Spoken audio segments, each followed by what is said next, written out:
Good morning boss. Very good morning servant. இன்னைக்கு ஒன்னும் outside program இல்ல. Coat suit எல்லாம் கேன்சல். இத கொடு பாப்பா. இது எந்த ஊர் silk? German suit sir. Not German. இது எந்த ஊர் silk? Czechoslovakia sir. No Czechoslavia. இது Uzbekistan. Uzbekistan sir. This only. Samiyappa, இந்த பட்டு துணி எல்லாம் யாராலையும் போட முடியாது. என்ன மாதிரி அந்தஸ்து தகுதி தராதர உள்ள ஒருத்தன் தான் போட முடியும்.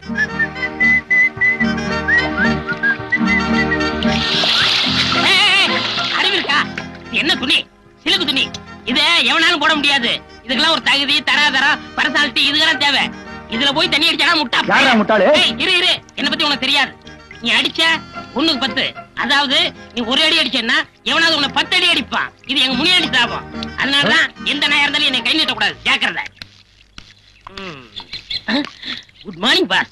சாரி பாஸ், வீட்ல ஒரு ஃபங்க்ஷன், அதான் லேட் ஆச்சு பாஸ். கடைசி என்ன சொன்ன? லேட் ஆச்சு. அதுக்கப்புறம் லேட் ஆச்சு பாஸ். நான் பாஸ், நீ? நான் உங்க டிரைவர். இது என்ன துணி? இது சில்க் துணி பாஸ். நீ போட்டிருக்கிறது என்ன துணி? இது சில்க். நான் பாஸ், சில்க் போட்டிருக்கேன். நீ யாரு? டிரைவர். இன்னொருக்கா சொல்லு. ஓட்டுநர். நீ சில்க் போடலாமா? பாஸ், நீங்களும் காக்காயி ஒண்ணாக முடியுமா? நீயும் அதுவும் வேணும் ஒண்ணாகலாம். அதுக்கு இல்ல பாஸ், எதையே திங்க் பண்ணி பாக்கணும். பொண்ணுலயே 24 கேரக்டர் இருக்கு, காக்கா பொண்ணு இருக்கு. நீங்க போட்டுக்கிறது 24 கேரக்டர். நான் காக்கா. இந்த காக்கா குருவி அதெல்லாம் விடுறா. பாக்குறவங்க கண்ணுக்கு 2 சில்கா தான் தெரியும். பாஸ், என் பெரிய நகைச்சி நிச்சயதார்த்தம். பழைய கடையில போய் ஏலத்துக்கு எடுத்து என் வாழ்க்கையிலேயே இப்பதான் சிலுக்கு போடுறேன். போட்டுட்டல்லடா. பாஸ் பாஸ், ஏன் சொல்றீங்க? இன்னைக்கு 2ல ஒரு முடிவு தரணும். ஒண்ணு நீ போடு சில்க்கு, இல்ல நான் போடுறேன். பாஸ் பாஸ், நீங்க போடுங்க. நீங்க போடுங்க. கழட்டு கழட்டு. அவர்ற வேட்டிய இந்த புடி. என்னது? புடுறா. இனிமே உன் வாழ்க்கையில என்கிட்ட டிரைவரா இருக்க வரைக்கும் சிலுக்கு மட்டுமல்ல, சட்டையே போடக்கூடாது. பார்த்தவேடா.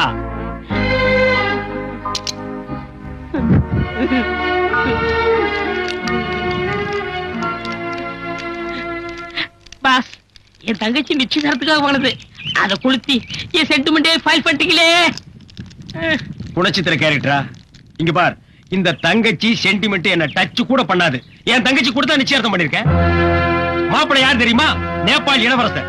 இந்த கல்யாணத்துக்கு அப்புறம் நான் கூட ஒரு மகாராஜாடா.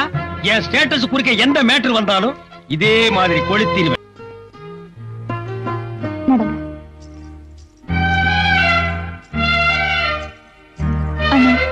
நான் என் புருஷன் வீட்டுக்கு போறேன்.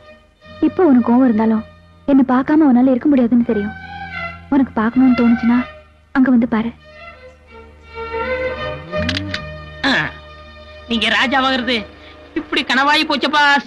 விசாரிச்சு பார்த்தேன். உன் மச்சான் ஞானப்பழ பத்திரிகை ஆசிரியரா. அவருக்குன்னு சொந்தமா இருக்கிறது அந்த சைக்கிள் ஒண்ணுதானா? அதுக்கு ஏன் நினைச்சு மாப்பிள்ள பரவாயில்ல, ஸ்கூட்டர் வச்சிருக்காரு. என்ன உனக்கு இந்த டிரைவர் வேலை வேண்டாம் நினைக்கிறியா? வேணும் முதலாளி. அப்படின்னா நாளைக்கு இருந்து உன் தங்கச்சி புருஷ சைக்கிள் கூட போகக்கூடாது, நடந்துதான்டா போகணும். முதலாளி இறங்க. உன் மச்சான் விட்ட பாருங்க, பெரிய ஜமீன் பரபர் தான்.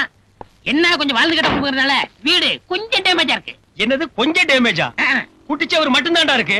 கழுதைக்கு நிக்க வேண்டிய இடத்துல நான் காலடி எடுத்து வைக்கிறதா? சரி, வவ்வாலுக்கு வாக்கப்பட தொங்கி தானே ஆகணும். போய் தங்கச்சி போய் பார்த்துட்டு வாங்க. ஏன் நீங்க வர மாட்டீங்களா? பாஸ், எனக்கு உயிர் மேல கொஞ்சம் ஆசை இருக்கு. இது எந்த நேரம்னாலும் இடிச்சு தலையில விழுகலாம்.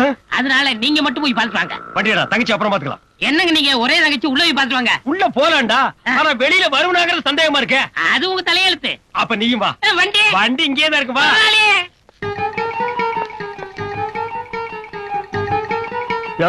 நீ யாரா இந்த பத்திரிகையில வேலை பாக்குற? இது பெரிய இந்தியன் எக்ஸ்பிரஸ் பத்திரிகை. இந்தியா பூரா டெலிவரி ஆகுது. இதுக்கு ஒரு ஆபீஸ், 9 அடி இடத்துல ஒரு வாட்ச்மேன். கையடா. எங்க மச்சான உள்ள போய் பார்த்துட்டு வாங்க. டேய் மச்சாங்க சானா அப்பிடுவேன். நான் என் தங்கச்சி தான் பார்க்க வந்தேன். அந்த ஆள் வேணா நீ போய் பாரு, போடா.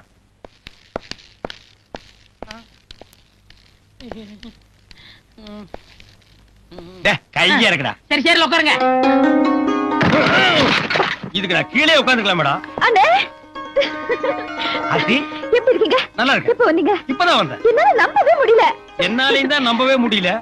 ஆயமா ஆபீஸ்க்கு போய் அவர்கிட்ட மச்சான் வந்திருக்கான்னு சொல்லி அவர் சீக்கிரமா கூட்டு வாங்க. சரி பாப்பா. அண்ணே என்னம்மா? 1000 தான் நீங்க அந்தஸ்து பாக்குறவரா இருந்தா என்ன பாக்கணும்னு வீடு தேடி வந்திருக்கீங்க பாருங்க. இதுதான் தங்கச்சி பாசம். இப்பதான் ஒரு கல்லு விழுந்திருக்கு. மா நீ பாசத்தை காட்டு, நான் வேண்டான்னு சொல்ல, அடிக்காம காடி.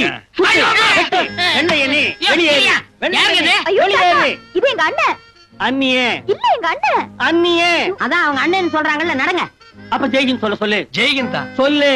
சொல்லிருங்க முதலாளி, காலையில ஒரு தடவை என்ன கடிச்சு வச்சுட்டேன். என்னது கடிச்சு வச்சுட்டாரா? சொல்லு. ஜெய்கிந்த் கேட்கல. லண்டன்ல இருக்கிற வெள்ளைக்காரனு கேட்கணும். சொல்லு. லண்டனுக்கு எல்லாம் ட்ரங்கால் போட்டு தான் சொல்லு. சொல்லு. சொல்லிடுங்க. ஹலோ ஜெய்கிந்த். நடங்க நடங்க. வந்தே மாதரம். போங்க. வந்தே. யார் இந்த ஆளு? அவரோட தாத்தா. அவர் சுதந்திர போராட்ட தியாகி.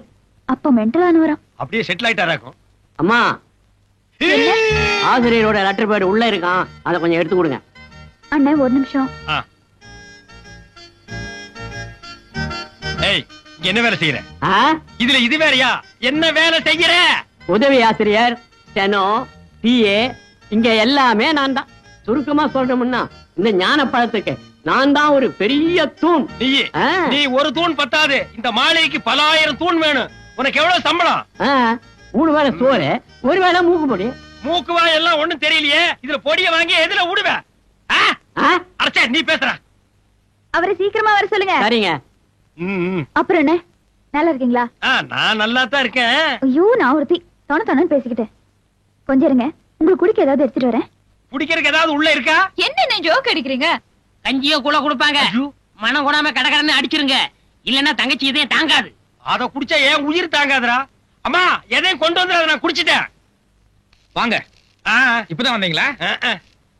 அது பத்திரிக்கையில கொஞ்சம் பிஸியா இருந்தேன். ஓ, அதான் நீங்க வந்தது கவனிக்கல. கவனிக்காம அங்கேயே வேலையை பாத்துருக்கலாம். என்னங்க இவரை போய் வாங்க போன்னு கூப்பிட்டு? பின்ன வாடா போடான்னு கூப்பிட்டு சொல்றியா? அது இல்லங்க, வாய் நிறைய ஆசையா மச்சான் மச்சான் மச்சான்னு கூப்பிடுங்க. முள்ளிட்டு சாபா. சரிப்பா, நீ கார் கிட்ட போய் நில்லு. அப்ப தலை, அது என் விதி போல ஆகட்டும். மாப்பிள, ஒரு நிமிஷம். என்னங்க மாப்பிள, கல்யாணம்னு நடந்தா மறுவீடு அழைப்பு, இது ஒரு முக்கியமான சம்பிரதாயம். அதாவது உங்க 2 பேரை நான் என் வீட்டுக்கு கூப்பிட்டுக்கணும். அப்படி நான் கூப்பிடலன்னு வைங்க, என் சொந்த பந்தம் எல்லாம் என்ன தப்பா நினைப்பாங்க. இதுல என்னங்க இருக்கு? நீங்க எப்ப கூப்பிட்டாலும் நாங்க வர்றோம். இந்த நாங்கன்னு சொன்னீங்க பாருங்க, அங்கதான் ஒரு சின்ன சிக்கல். என் சொந்த பந்தத்துக்கிட்ட எல்லாம் என் தங்கச்சி புருஷ லண்டன் டைம்ஸ் பத்திரிகையோட எம்டி கல்யாணம் முடிஞ்ச கையோட ஒரு லண்டனுக்கு புறப்பட்டு போயிட்டாருன்னு சொல்லிட்டேன். அதனால பொண்ணை மட்டும் நான் தனியா அழைச்சிட்டு போறேன். எங்க சொந்தக்காரருக்கு முன்னால உன் மூஞ்சி காட்டாத. அவங்க எல்லாம் ராயல் அண்ட் ரிச், நீ வெறும் டிச். இந்தாங்க அண்ணே. எங்க டிரைவர் அழகு காணோம்? அவன் எங்காவது வெளியே போயிருப்பாமா? என்னங்க இது, அண்ணன் வந்திருக்காரு, மச்சனமா 2 பேரும் ஒருத்தருக்கு ஒருத்தர் பேசிக்காம உட்கார்ந்திருக்கீங்க. யாரு சொன்னது? இவ்வளவு நேரம் நாங்க 2 பேரும் கலகலகலகலன்னு சந்தோஷமா உலக மேட்டர் பூரா பேசிட்டு இருந்தோமே. மறு வீட்டு விருந்துக்கு நீங்க 2 பேரும் அவசியம் வரணும்னு சொன்னேன். அவர் ஏதோ பிஸியா இருப்பார் போல இருக்கு, தங்கச்சி மட்டும் அழைச்சிட்டு போங்கன்னாரு. அது எப்படி சரியா வரும்னு அதான் வாயடைச்சு போயிருக்காரு. மாப்பிள்ள, நான் சொன்னது கரெக்ட் தானுங்க? அண்ணே, மறுவீடு அழைப்புங்கிறது உங்களுக்கு ஒரு முக்கியமான சம்பிரதாயமா இருக்கு. ஆனா கல்யாணம் ஆன புதுசுல எல்லா பொண்ணுங்களுக்கும் வேற ஒரு முக்கியமான ஆசை இருக்கு இல்லையா? என்னமா அது? ஹனிமூன் ட்ரிப்னு. நானும் அவரும் லண்டன், பாரிஸ், சுவிட்சர்லாந்து இங்கெல்லாம் போய் 1 மாசம் ஜாலியா சுத்தி பார்த்துட்டு வரலான்னு இருக்கோம். இவருக்கு 1 மாசம் பத்துமாமா? 10 ஏற்பாடு பண்ணுங்க. பண்ணலாமா? இந்த லண்டன், சுவிட்சர்லாந்து, பாரிஸ் எல்லாம் நமக்கு கொல்ல பக்கம் மாதிரி அப்பப்போ போவோம் வருவோம். அந்த குளிர் நம்ம இன்டர்நேஷனல் பாடிக்கு மேட்ச் ஆகுது. மாப்பிள்ள இன்னும் ஏசி மிஷினை கண்ணால கூட பாத்துருக்க மாட்டார் போல் இருக்கே.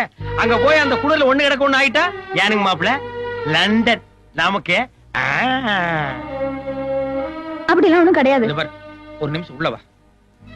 போமா மாப்பிள்ள, குளிர் தாங்க முடியாது என் முன்னாள் சொல்லி சங்கோச்சப்படார் போல் இருக்கு. மாப்பிள்ள, நம்ம சக்தி நம்ம தகுதி எவ்வளவோ அதுக்கு தகுந்த மாதிரி ஆசைப்படுங்க. இந்த கருமாந்திரத்துல நான் கால் வைக்கிறதே என் தங்கச்சிக்காக தாண்டா. இல்ல இந்த கேட்டுக்கு இருக்கு ஜெய்கின் சொல்லவோ, இந்த பத்திரிக்கையில பிஸியா பசியா கூட சுத்துறாங்களே அவங்கள பாக்குறதுக்கோ அல்ல. நீ உள்ள போ. இதுல எவனாவது ஒருத்தர் இருந்தா கூட நான் இப்படியே போயிடுவேன். சரிப்பா.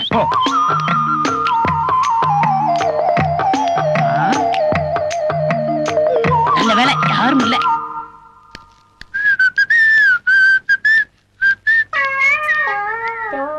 எங்க போயிட்டு வரீங்க 2 பேரும்? யாரும் கவனிக்கல போல இருக்கு. தண்டவாளத்துல போய் தலைய வச்சு படுத்துட்டாரு. டேய், நல்லா பாத்தியா? நான் சொன்னவனுக்கு எவனுமே இல்லையே. ஒரு ஈக்காக்கா கூட இல்ல. வாங்க பாஸ் போலாம். சரி, நீங்க போங்க. 5 பாக்கி. பாஸ், என் கண்ணையே என்னால நம்ப முடியலையே. அத புடிங்க வெளியேறிடா. வாங்க. உட்காரு. அடே டே, டே, டே, டே. வாங்க வாங்க வாங்க வாங்க வாங்க ஆ? உட்காருங்க உட்காருங்க. ஜாயிப்பா காந்தி மாதிரியே சட்டை இல்லாம இருக்காரு. நல்லா கால் மேல கால் போட்டு உட்காரு. உட்காரு. தாத்தா ஒரு சின்ன வேலை இருக்கு, உள்ள வாங்க. ஏண்டா சட்டை போடலன்னா நீ காந்தியா? அவர் தாங்க சொன்னாரு. அவன் கிறுக்க சொல்லுவா. நீ எப்படா சேர் உட்காரலாம்? உட்காரட்டு, அவர் அடிப்பாரு. இப்ப நான் அடிப்பேன். இங்க பாருங்க, முனியாடி சாவம் ஒண்ணுக்கு பத்து. சரி போடா பாஸ் போடா. அசையாத, ஒரு அடி அசைஞ்ச உன்னை உயிரோட எரிச்சிடுவேன். தாத்தா வந்தே மாதரம். நீ நடிக்கிற, உதட்டளவுல பேசுற, உள்ளத்துல உணர்ச்சி இருந்தா இப்படி அந்நிய சிலுக்குல குறுக்குவியா? உன்னை விட மாட்டேன். தாத்தா தாத்தா, அரியா சிறுவன் தெரியாம பண்ணிட்டான். ஒரு பிச்சைக்காரனுக்கு பிச்சை போட மாட்டீங்களா? டேய், சும்மா இருங்க. அதே மாதிரி உயிர் பிச்சை கொடுங்க தாத்தா. அவனை ஒழிக்கணும்னு எனக்கு எண்ணம் இல்ல, அந்நிய துணியை ஒழிக்கணும். அதனால ஐயோ, தாத்தா இருங்க, உங்களுக்கு துணி கொடுத்துடும் அவ்வளவுதானே. உங்களுக்கு உயிர் முக்கியமா துணி முக்கியமா? என்னடா சொல்ற? உயிர் மேல ஆசை இருந்தா துணியை கழட்டிடுங்க. ஆ? இந்த சனினே எனக்கு வேண்டாம். வந்தே மாதரம், வந்தே மாதரம்.